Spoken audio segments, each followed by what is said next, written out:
Good afternoon friends. आज हम लोग फेस रीडिंग में नोज़ के बारे में स्टडी करेंगे। नोज़ देखकर हम लोग पता लगाएंगे कि किसी भी व्यक्ति की पर्सनैलिटी कैसी रहती है। यहाँ पे आप दो फेसेस देख सकते हैं, एक ये वाला फेस है, एक सेकंड ये वाला फेस है और थर्ड ये वाला फेस है।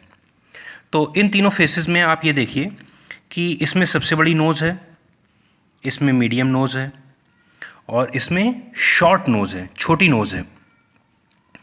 तो जिसकी नोज़ बहुत बड़ी होती है उसके बारे में क्या क्या कहते हैं, उसके बारे में कैसे हम लोग पता लगाते हैं, इसको देखते हैं। तो ऐसे लोग ऐसी जॉब चाहते हैं कि जो बहुत ज़्यादा कंफर्टेबल हो, बहुत इजी गोइंग हो और जिसमें इनको खूब पैसा मिले। Lot of money, they want lot of money and authority. इनकी ऐसी पर्सनैलिटी होती है कि ये लोग चाहते हैं कि इनको लाइफ में बहुत पैसा मिले, अथॉरिटी मिले। कभी भी आप लोग इस तरह के फेस वाले लोगों को स्वीपर के काम करते हुए, क्लीनर का काम करते हुए, रिसेप्शन में काम करते हुए या कोई भी इस तरह का काम करते हुए नहीं देखेंगे जिसमें थोड़ा मतलब कम पैसा मिलता हो। तो ऐसे लोगों को ऑर्डर सुनने की बिल्कुल आदत नहीं होती है and they hate to receive orders. तो ये तो पहला फेस हो गया। इसके अलावा आप फेस को भी 3 पार्ट्स में डिवाइड कर सकते हैं। यहाँ से लेकर यहाँ तक पहला पार्ट होता है, इस जगह से लेकर यहाँ तक दूसरा पार्ट और यहाँ से लेकर यहाँ तक तीसरा पार्ट होता है। तो ये पहला सात्विक पार्ट माना जाता है, ये राजसी माना जाता है और ये तामसिक पार्ट माना जाता है। तो जो पार्ट जितना बड़ा होता है उसी के कैरेक्टरिस्टिक्स फेस में आ जाते हैं। अब चूंकि ये वाला पार्ट ज़्यादा बड़ा है तो राजसिक गुण ज़्यादा आ जाएंगे। तो राजसिक गुण में ऑर्डर सुनने की आदत नहीं होती है और व्यक्ति कंफर्टेबल पोजीशन चाहता है। तो ऐसे कैरेक्टरिस्टिक्स ऐसे लोगों में आते हैं। अब हम दूसरे फेस की तरफ चलते हैं। ये दूसरा फेस है, इसमें मीडियम लेंथ की नोज़ है, ये मीडियम लेंथ की नोज़ है। तो ऐसे लोग इंडस्ट्रियस होते हैं, बहुत मेहनत करते हैं, एबल होते हैं, बहुत योग्य होते हैं और बहुत ज़्यादा क्विक होते हैं।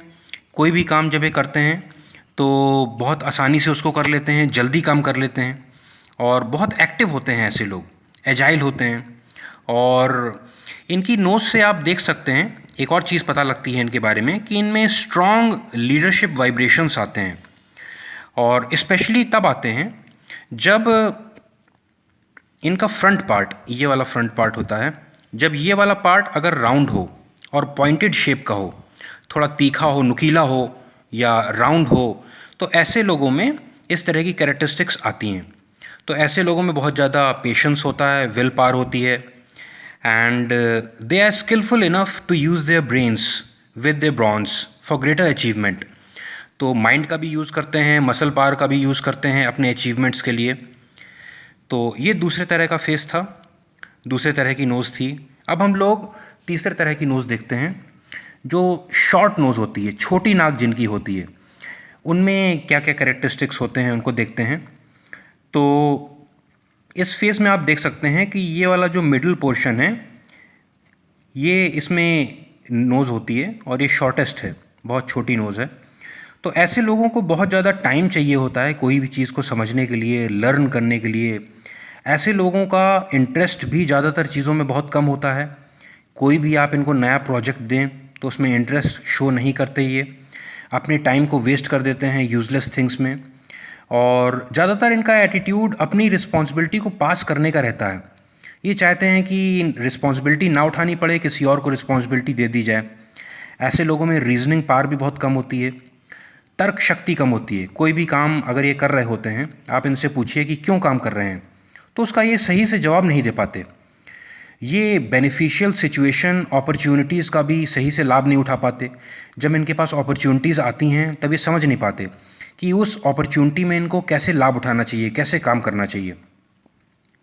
तो ये इंटेलेक्चुअल फील्ड में भी अच्छे नहीं होते। लेकिन अगर यहाँ पे कुछ पायस मार्क्स, मतलब अगर कुछ शुभ चेहरे में कुछ संकेत हैं, कुछ स्पेशल मार्क्स होते हैं चेहरे पे, तो गुण बदल जाते हैं। सिर्फ नाक के बेस पर हम किसी फेस का कैलकुलेशन नहीं करते। तो इसके अलावा जो people with 2 short noses that are very close to the eyes, ये बहुत शॉर्ट नोज़ है, इससे भी छोटी नोज़ अगर है और आइज़ के बहुत ज़्यादा पास में है, तो ऐसे लोगों में कॉन्फिडेंस लेवल बहुत कम रहता है। विल पावर बहुत कम होती है, इच्छा शक्ति कम होती है। और ऐसे अगर बच्चे हैं तो उनमें सेल्फ कॉन्फिडेंस की कमी होती है और उनको रेगुलर एनकरेजमेंट की ज़रूरत होती है। आप उनको लगातार प्रोत्साहन देते रहिए, कहते रहिए कि किसी भी तरीके से वर्क करो, मेहनत करो, काम हो जाएगा, तब उनका काम बनता है। तो इस तरीके से हम नोज़ को देखकर किसी पर्सन की पर्सनैलिटी के बारे में हम पता लगा सकते हैं। तो इस पार्ट में हमने नोज़ की लेंथ को देखा है, सिर्फ नोज़ की लेंथ को। अगले पार्ट में हम इसकी ब्रेथ को भी देखेंगे, विड्थ को। ये जो चौड़ाई होती है नोज़ की, इसके बारे में हम लोग डिस्कशन करेंगे। Thank you.